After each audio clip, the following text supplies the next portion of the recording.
უნდა იყოს. რაბედიერის პროექტს რამდენიმე წუთში განათლების მინისტრი თამარ სანიკიძე გაგვაცნობს ამას.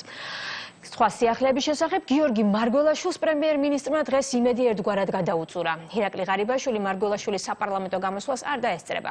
უფრო მეტიც პრემიერი ფიქრობს, რომ მინისტრთა კაბინეტს ამის ვალდებულება არ აქვს. არადაგუშინ პრეზიდენტი იმედს არ კარგავდა, რომ შარშანდელი შემთხვევა აღარ განმეორდებოდა. ირაკლი ღარიბაშვილმა დღეს ისიც დააკონკრეტა, რომ პრეზიდენტის შემაჯამებელი გამოსვლა კონსტიტუციის მიხედვით მხოლოდ სიმბოლურია. ქეთი ბოჯგუა გაგვაცნობს მარგველაშვილის ადმინისტრაციის პასუხს და მინისტრების გეგმებს. სიმბოლური და ჩვეულებრივი. ასე დაახასიათა დღეს მთავრობის მეთაურმა სახელმწიფო მეთაურის ანგარიში საკანონმდებლო ორგანოს წინაშე. პრემიერის აზრით პრეზიდენტის მოხსენებაზე დასწრება მისთვის არათუ სავალდებულო, მნიშვნელოვანიც არ არის. ახალი კონსტიტუციით მართლაც არ არის მთავრობა ვალდებული რომ დაესწროს პრეზიდენტის ეს სიმბოლური გამოსვლა არის პარლამენტში და მე არ ვთვლი საჭიროდ ყოველ შემთხვევაში რომ ასეთ გამოსვლებს ეს ჩვეულებრივია ეს გამოსვლები უნდა დაესწროს მთავრობა და მინისტრთა კაბინეტი და პრემიერ-მინისტრი. სახელმწიფოს მეთაურის მოხსენება ეხება ქვეყნის მდგომარეობის უმნიშვნელოვანეს საკითხებს. შესაბამისად, ეს მოხსენება სიმბოლური ხასიათის მატარებელი ვერ იქნება. ტერმინების გარდა პრემიერს დღეს კონსტიტუციის ცოდნაც დაუწუნეს. პრეზიდენტის საპარლამენტო მდივანი ამბობს, რომ მთავრობას ანგარიშზე დასწრებას არც წინა რედაქცია ავალდებულებდა. მთავრობას ქვეყნის მდგომარეობის უმნიშვნელოვანეს საკითხებთან დაკავშირებით სახელმწიფოს მეთაურის მოხსენება უნდა აინტერესებდეს და იგი დაინტერესებული უნდა იყოს ამ მოხსენების შინაარსით. დაინტერესებთ და დაესწრებიან თუ არა. მინისტრების ნაწილი ამ თემაზე გადაწყვეტილების მიღებას ინდივიდუალურად, ნაწილი კოლექტიურად, ნაწილი კი მოგვიანებით აპირებს. როდის გამოდის არ ვიცი. თებერვალში მომდევნოდეს. თებერვალამდე თუ ვიცოცხლე ვიფიქრებ და გეტყვით. აუცილებელი არც აქამდე არ ყოფილა და ეხლა დანარჩენი არის იმაზე გადაწყვეტილებას ყველა მიიღებს ალბათ ინდივიდუალურად. მე ვფიქრობ, რომ იქნება ერთიანი პროტოკოლური შეთანხმება მთავრობის მხრიდან და მოვიქცევით შესაბამისი შეთანხმებული პროტოკოლის მიხედვით. განსხვავებული აღმოჩნდა დეპუტატების შეფასებაც. უმრავლესობიდან პრეზიდენტს შეახსენეს, რომ მისი წინამორბედის გამოსვლებს მთავრობა სწორედ კონსტიტუციური ვალდებულების გამო ესწრებოდა.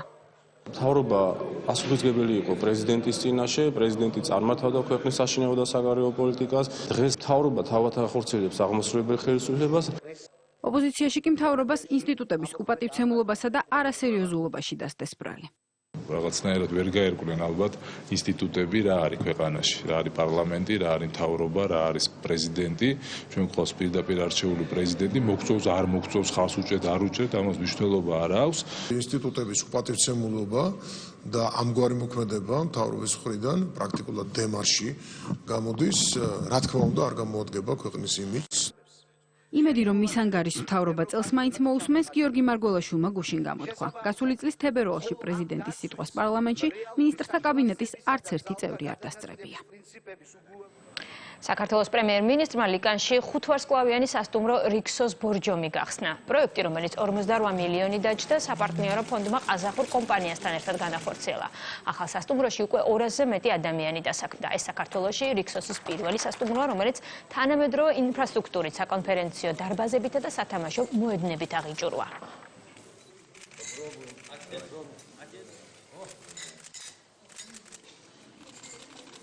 მსგავსი პროექტებით ჩვენ გამოვაცნობთ ეკონომიკას რეგიონში. პროექტი იყო შეჩერებული, როცა ახალი მენეჯმენტი მოვიდა საპარტნიორო ფონდში. ეს პროექტი განახორციელა საპარტნიორო ფონდმა ყაზახურ კომპანიასთან ერთად და ჩვენ სულ რაღაც ერთ წელიწადში შევძელით ამ ახალი სასტუმროს გახსნა. რიქსოსი შემოიტანს სერვისის საერთაშორისო სტანდარტს.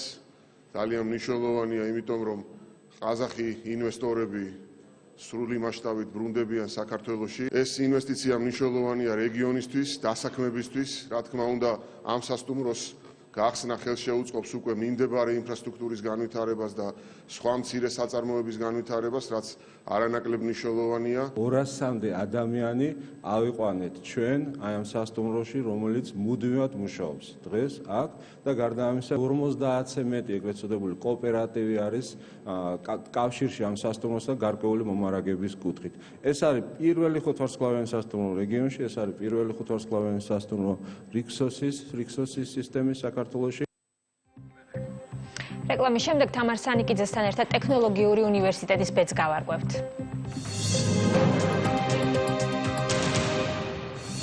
ხმა მაური ბაკის პარკის ირგვლივ. შუა პარკში 8 თუ 7 სართულიანი სასტუმრო არ აშენდება. რამოდენიმე დღეში უკვე დაიწყება მშენებლობა. გარემოს დამცველები სასტუმროს მშენებლობას აპროტესტებენ.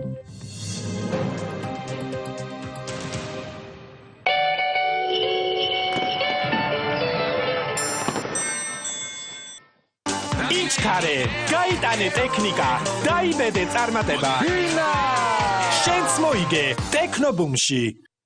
ელენეს მოგოსგან 5900 ლარის სესხება შეუძლია. რა თანხის სესხებაში დაგეხმარება შენი მანქანა? მიიღე თანხა ერთ დღეში. სესხი მანქანით იქნება უზრუნველყოფილი. შენ კი შეძლებ განაგრძო მისი მართვა. მართე მანქანა, მიიღე სესხი. მოგო. ძლდება გამოკითხვა რომ პეტროლის ბენზინგასამართსადგურზე. სტაბილური არის, მომსახურება არის ბრწყინვალე. და გაწევაც აქვს და ხარჯი უფრო ნაკლებია. მე ვარ მუდმივი კლიენტი რომ პეტროლის.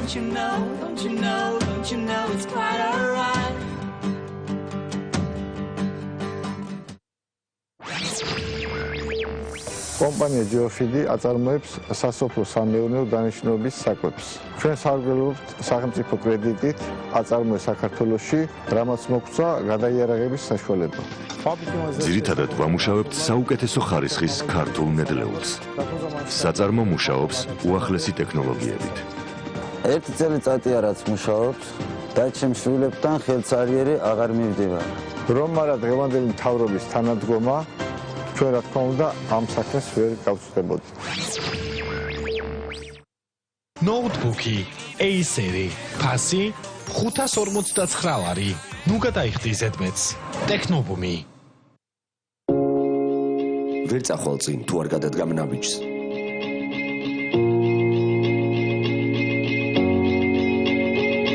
ვერ მოიგე პრიზს თუ არ მიიღე მონაწილეობა გათამაშებაში. აკრიფე ფიფკი 500 დიეზი და მიიღე შანსი მოიგო 5000, 10000, 20000, 30000 და 200000 ლარი. გათამაშება გაიმართება 15 იანვარს. ბილაინი, გამოცადე იღბალი. Sì, certo, Patagoni. ერთკვირიანი ფასდაკლების აქცია Carrefour-ში. 1 კილოგრამი ვაშლი 95 თეთრი. ჭურჭელი 1 ლარად. 5 წალი საპონი 2 ლარი და 65 თეთრი. გვეწვიეთ Carrefour-ი. ყოველთვის დაბალი ფასები.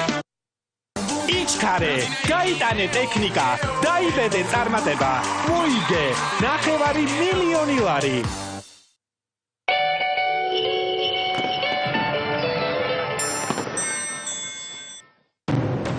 ეს არის ქრონიკა 8-ზე, ვუბრუნდებით დღის მთავარ თემას სტუმართან ერთად. განათლების მინისტრი თამარ სანიკიძეა ჩვენი სტუმარი. საღამოშიდობ საქართველოს თამარ, ძალიან დიდი მადლობა მოგზაურობისთვის. ბათუმის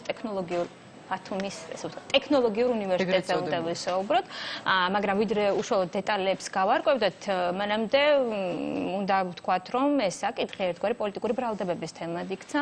მიხეილ სააკაშვილმა ასეთი რამე განაცხადა, რომ ბათუმის ტექნოლოგიურ უნივერსიტეტის გახსნა ახალმა ხელისუფლებამ არ დაუშვა. რა იცით ამ პროექტის შესახებ ხაბადონ თამარ? ძალიან სწორად აღნიშნეთ თქვენ, რომ ამან ყველაფერმა პოლიტიკური და ზედმეტად პოლიტიკური სახე მიიღო, იმიტომ რომ სხვა შემთხვევაში ამას ჰქონდა ძალიან მარტივი ახსნა განმარტება რა მოხდა, რატომ არ განხორციელდა, რა პრობლემები ჰქონდა და ასე შემდეგ.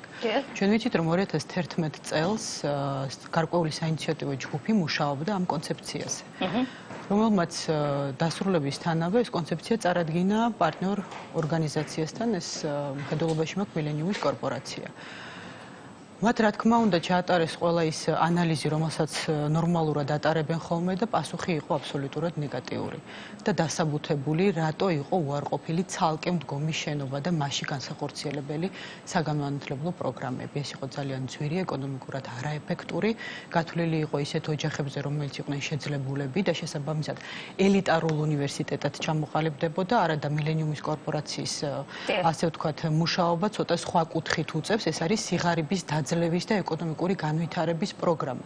ამ შემთხვევაში ეს უნდა მომხდარიყო საგანმანათლებლო სისტემის მეშვეობით, რაც დღეს ნამდვილად განხორციელდა, მაგრამ ის გეგმა, რომელიც არსებობდა, ეს იყო დაწუნებული ძალიან მყარი არგუმენტაციით და შესაბამისად ამაზე მსჯელობა გაგრძელდა და მხოლოდ 2013 წელს კომპაქტის სახით დამტკიცდა პროგრამა, რომელიც შეეხება არა მხოლოდ უმაღლეს განათლებას, არამედ ზოგად განათლებას, პროფესიულ განათლებას და უმაღლეს განათლებას. რადგან პოლიტიკურ შემადგენლს ვეხებით ამ საკითხისას აქვე ვიტყვი რომ მიხეილ სააკაშვილმა განაცხადა რომ 150 მილიონი მოიძია ამ პროექტის განსახორციელებად ჰილარი კლინტონი იყო უშუალოდ დამხმარე და ასევე სერგო რატიანმა უცოტა ხნის წინ ჩვენს რეპორტაჟში ესეთი რამე განაცხადა რომ რამდენიმე ამერიკულმა კომპანიამ უკვე გამოთქვა თანხმობა თანამშრომლობის შესახებ. ესეც არ მდგარა დღეს წესრიგში? აი ეს იყო ის განცხადება, რომელმაც ვფიქრობ ყველაზე დიდი ზიანი მიაყენა ზოგადად ჩვენს ურთიერთობას სტრატეგიულ